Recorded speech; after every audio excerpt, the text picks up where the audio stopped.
Nungse pati fazai. Adum yenga lening. Bobong na horeng han gibda. Nangi maram dane. Mayam da libda loitene.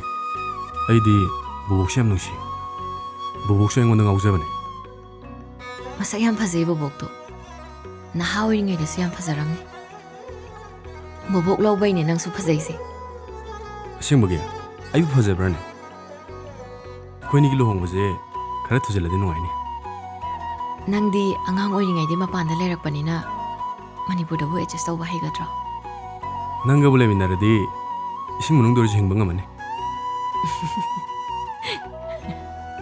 Ado noi bobok nanga sai poloi setpa siri thinba kai kai yam hairambani.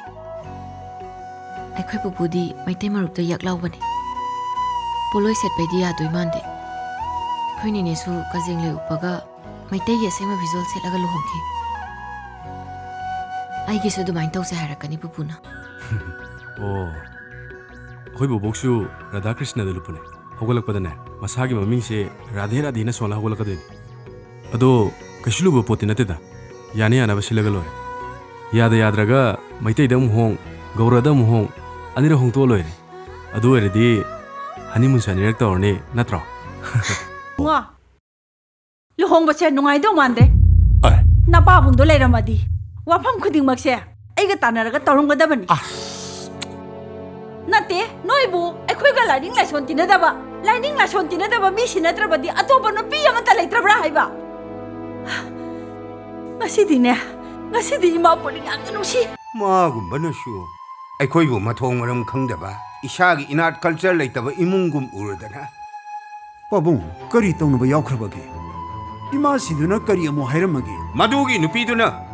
Thongandagi hekchangappaga Brinda Devi amta howdaba imung sibu karamba imungno kaidana. Mayang leibakdagi pusalakpa mitot miyan sagi lining laison chatpa moina siyo. Aikhoiga imungbu usittaba sani.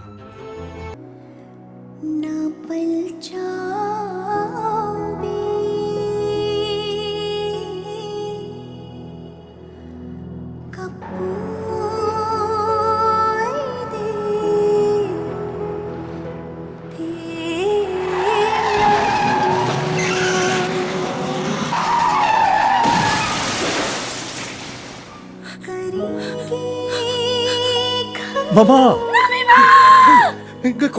Mama! Hairo kai warino. Masai nupa do kanano. Nang kai doge haino du khangaga. Adugira. Angon dulu humbo to ajene message tari do.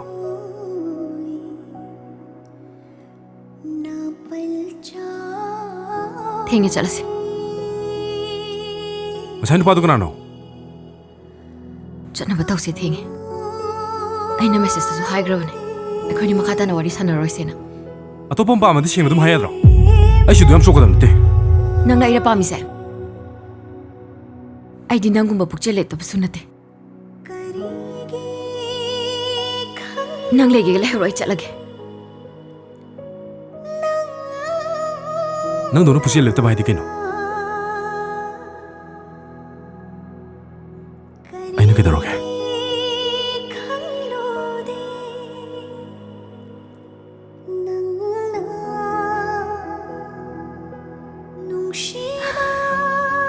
Aina mitna uraban nang na loli do. Amuk so haige. Nang na ngoda loli do. Nang doi na su tawram doi man bro. Imana bigi mabung ne. Imana bigi birthday gi lawala pane. Adu su yam nunti na ba.